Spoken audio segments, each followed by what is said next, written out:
एखादा आठवडा किंवा एखादं वर्ष. तिकडं रिअल माद्रिद म्हणजे घरात शिव्या काय देतोस?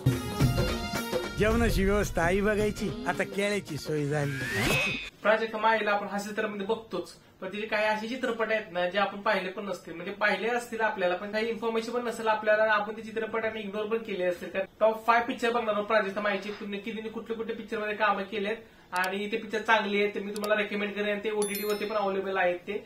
तर चला मग सुरुवात करूया व्हिडिओला. 5 क्रमांकाचा मूवी आहे तो डोक्याला शॉट. डोक्याला शॉट हा मूवी स्वगत जोशी आणि प्राजक्ता माई हे लीड रोल मध्ये होते. आणि ते म्हणजे काय सीन आहे की डोक्याला शॉट हा खूप चांगले कन्सेप्ट होते की त्याला क्रिकेटचा बॉल लागतो आणि तो सगळं विसरून जातो. ते लग्न होणार होतं आणि तो लग्न पण विसरून जातो की पुढे काय आहे त्याच्या आयुष्यामध्ये ते सगळं पूर्ण विसरून जातो. आणि प्राजक्ता माई सोबत त्याचं लग्न ठरलेलं असतं तर त्या गोष्टी आणि खूप काही गोष्टी विसरून जातो. तर ऑलमोस्ट तो गजनी बनतो. आणि त्यानंतर पुढे काही गमती होतात, किती कॉमेडी होतं ते ऍक्च्युली या पिक्चरमध्ये दाखवलेलं. आणि पिक्चर खूप एन्जॉयमेंट आहे, पण खूप काही जणांनी बॅड रिव्ह्यू दिल्यामुळे पिक्चर बघायला पण गेलं नव्हता. G5 वरती हा अवेलेबल आहे, तर तुम्ही हा G5 वरती तुम्ही डोक्याला शॉट बघू शकता. आणि खूप मनोरंजन पिक्चर असल्यामुळे तुम्ही फॅमिली सोबत पण एन्जॉय करू शकता हा पिक्चर. 4th नंबर जो मूवी आहे तो 3 अटकून सितारामन मूवी आहे आणि हा शंकर कराडे, वैभव तत्ववादी, प्राजक्ता माई हे लीड रोल मध्ये होते. आणि लंडन मध्ये त्यांचं काय काय होतं आणि कसे कसे सीन्स येतात, त्यांना रॉबरीमध्ये कसे अडकवतात आणि त्यामागचा प्लॅन काय असतो, तर हे सगळ्या गोष्टी या पिक्चरला दाखवलेत. पिक्चर आपण ऍव्हरेज म्हणू शकतो, पण प्राजक्ता माईने खूप चांगलं काम केलेलं आहे या पिक्चरमध्ये. तर मी तर सगळ्यांना रेकमेंड करेन की हा पिक्चर अमेझॉन प्राईम वरती आहे, तर तुम्ही तो बघा आता. 3ऱ्या क्रमांकाचा जो मूवी आहे ना तो आहे हम्पी, म्हणजे माझा फेवरेट मूवी आहे. ऍक्च्युली हा प्रवास आहे. सोनाली कुलकर्णी, प्राजक्ता माई, ललित प्रभाकर हे 3 कॅरेक्टर आहेत आणि त्या 3 कॅरेक्टरच्या अवतीभोवतीची गोष्ट फिरणारी आहे. आणि नक्की हम्पी कसं आहे ते ऍक्च्युली ह्या मूवीने खूप चांगल्या पद्धतीने दाखवलंय. प्राजक्ता माईचा नवीन लुक आपल्याला ह्या पिक्चरमध्ये बघायला भेटतोय. त्यांनी जे काय व्यक्तिरेखा साकारली, बिंदास, बोल्ड आणि ब्युटिफुल अशी व्यक्तिरेखा या मूवीमध्ये त्यांनी साकारली, त्यामुळे मला तो खूप बघता मजा आलेली.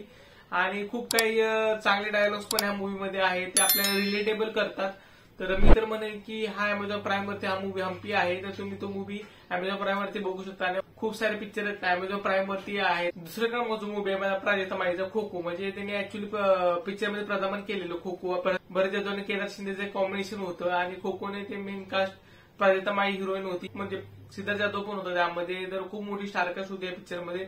पण प्राजक्ता माईने खरंच खूप भाव खाऊन गेलेली आहे तेव्हा. म्हणजे सांगेन सगळ्यांना की खो-खो हा तुम्ही ओटीटी वरती आहे G5 वरती, तुम्ही खो-खो पण बघू शकता पिक्चर. आणि पहिल्या क्रमांकाचा जो मूवी आहे तो आहे पांडू.